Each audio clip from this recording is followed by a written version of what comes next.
Welcome back, kids. Today I'm correcting a problem that has been bothering me ever since I installed my ATC. Let me bring you in here and show you what I'm doing today.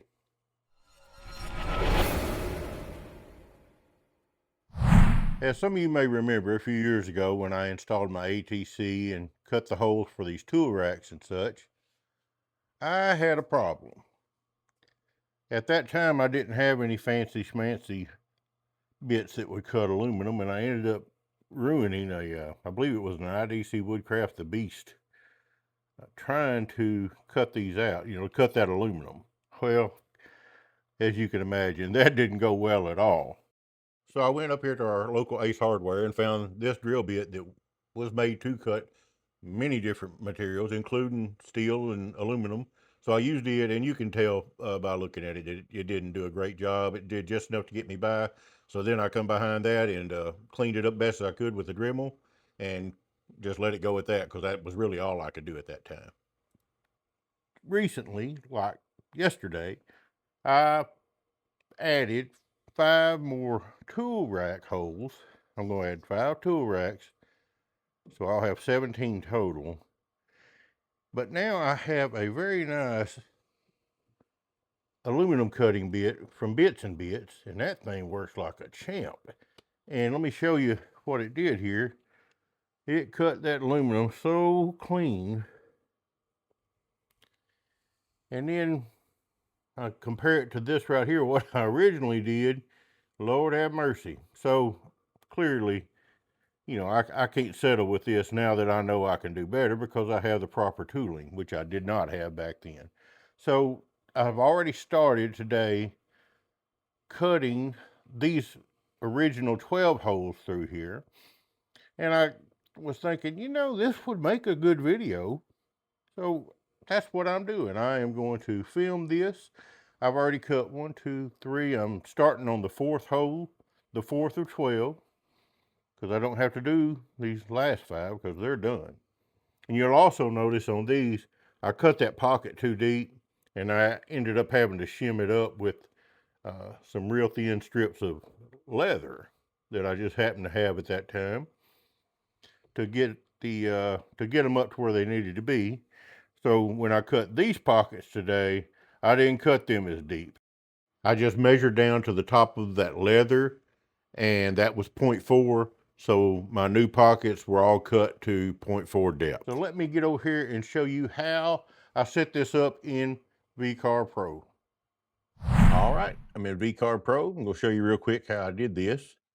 This is a copy of my original file I used in 2024 whenever I installed my ATC. Um, so we'll just real quick go over that. But these are the original 12 holes. These tool paths right here, and I will show you those. I did an array copy toolpath, which is really the only way to do this. It's so much simpler than trying to copy and paste your vectors, space them out evenly and all that. Let VCarve Pro do that for you, trust me. So I just set mine up with 12 rows, and your rows are running horizontally and in one column. And my gap was negative 4.65, and I just named it tool pockets 1 through 12. So we'll run those right quick just so you can see. Okay, and preview selected, and there they go. Okay, then down here, this section, which is what we'll focus on in this video, are pockets 13 through 17. And let me show you that. Same thing, array copy toolpath, 5 rows, 1 column, because I'm adding 5 toolpaths there. Same gap, minus 4.65. Calculate. And we will preview those. All right, now, this time I did it a little different than I did the first time. The first time I cut these pockets for the tool racks, 0.5. This time I cut them 0.4. And mainly that was because I have resurfaced my wasteboard a couple of times since I originally installed those first 12. So I couldn't, it wouldn't have worked if I'd cut these at 0.5. And 0.5 was too deep the first time anyway. I should have went 0.4 back then. But anyway, now I know, live and learn. I did 0.4 depth on my pockets. We'll look at that tool racks right here, 0.4. I'm using the Cutting It Close Upcut Rougher, the Golden Boy. Doing it in 2 passes. I am doing the offset, and that's all there is to it. I just named it tool racks. Calculate. And there they are. All right, now uncheck those. Let's look at the inner holes here. Those I cut to a depth of 0.62, which in my case, yours will be different. That was as deep as I could safely go without getting into that aluminum with this good Cutting It Close Upcut Rougher. Because as I mentioned in the video, I did ruin a couple bits the first time I did this because I just didn't know what I was doing. And now I got better tooling, so I can cut aluminum properly now. So anyway, I just cut the MDF down to 0.62, 4 passes, and that's all of that. All right, now let's look at the holes that I cut in the aluminum. Again, I set up an array copy toolpath, 5 rows for 5 tools, 1 column.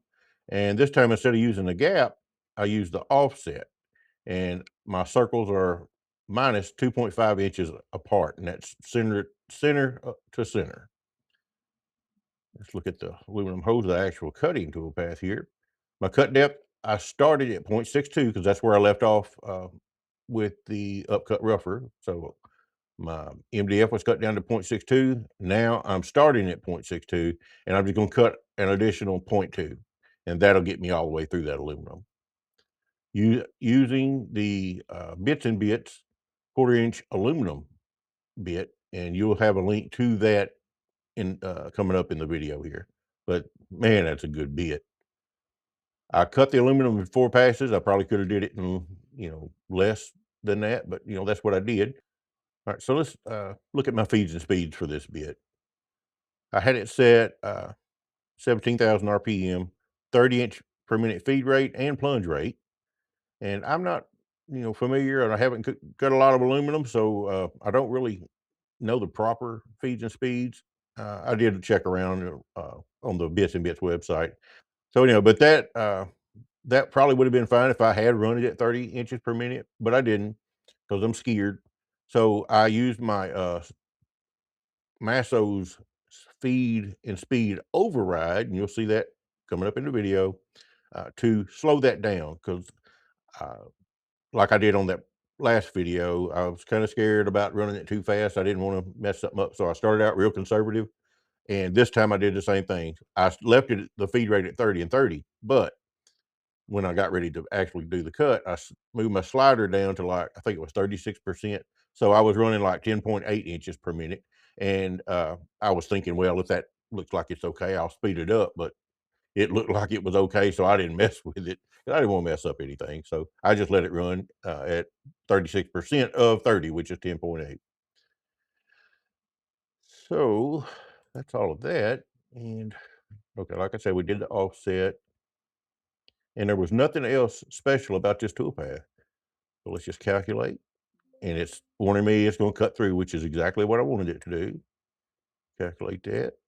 Now we'll run this toolpath, and you'll see it's going to clear out those holes. And there we go. All right, let's get over to the machine and get this thing done. All right, let's get this thing going. Going to clean up those other 9 holes that I have to do. Over here to the Masso.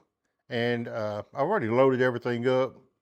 All I did was pause it once I decided that it, this was video worthy. So all I have to do is go back in here and cycle start. But I want to show you first what I was talking about in the VCar Pro segment. I do have my overrides set up here, and I'm running that, instead of running 30 inches per minute like I have said in VCar Pro, I've got this thing down to 36%. And I had been playing with this with those last 5 holes and then the first 3 of those down there, and trying to get my feed and speed right. So I'm real happy with that at 36. The bit is not whining or screaming or anything. It just sounds fine. So we're going to go with that. So all I have to do is hit cycle start. It's going to start running the spindle.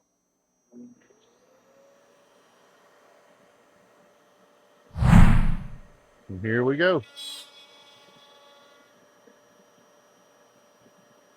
That's about 10 or 12 inches per minute.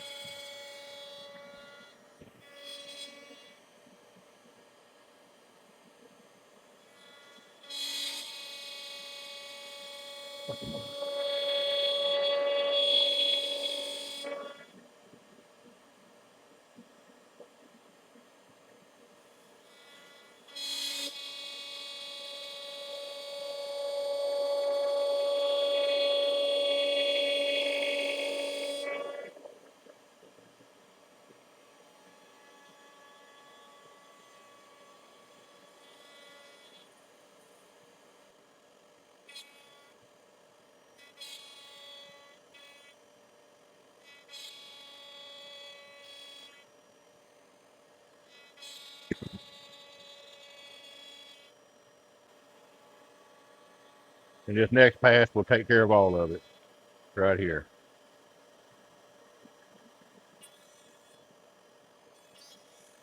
Hey, if you haven't liked this video yet, please go ahead and do that right now while you're thinking about it.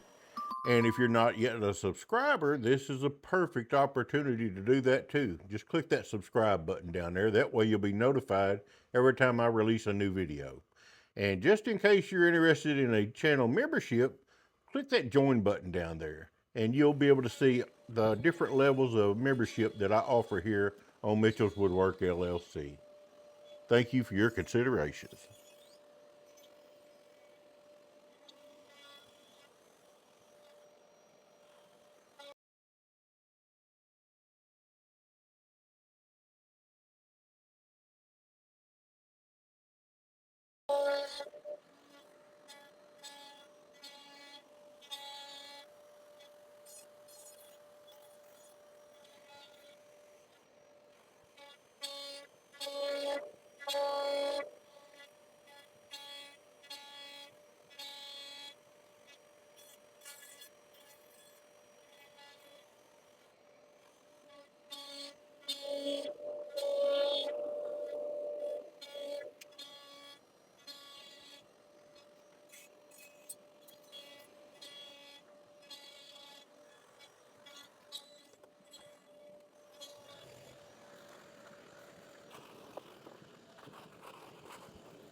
That looks so much better. Oh my goodness.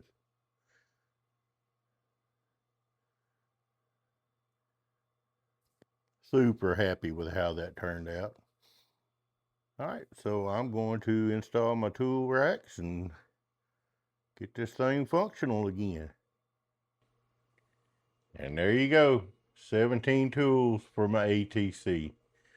12 was fine, but I wanted to add the extras because I kept certain tools always chucked up in a tool holder. For example, this little 1-inch surfacing bit from Cutting It Close, my keyhole slot bit, and there are others too. My aluminum bit that's somewhere in here, don't know. Anyway, there it is, my aluminum cutting bit. I just decided it'd be easier, instead of having those chucked up in a drawer, just go ahead and put them on the wasteboard here for my ATC. Glad I did it. Wasn't a bad project at all.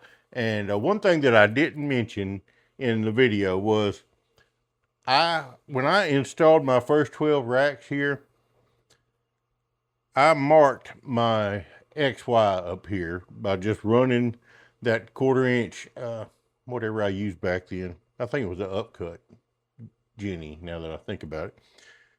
But I run it down in there, and I have a permanent hole there that I can reference off of, because I figured I would eventually want to add some more. So I am so glad that I did that. That made it so simple just to keep this in line. So if you're installing your tool racks for the first time, Whatever you determine your XY to be, make a permanent mark there in case you want to add some more later. So that's my advice to you. Anyway, super good project to do. If you need any help, let me know. If you have any questions, put them in the comments below. I always reply to those. And I just want to wish y'all a very, very happy Independence Day this year. 250th year of the greatest country on earth. And I hope y'all realize that, because I certainly do. That's it for this one. I'll see you on the next video.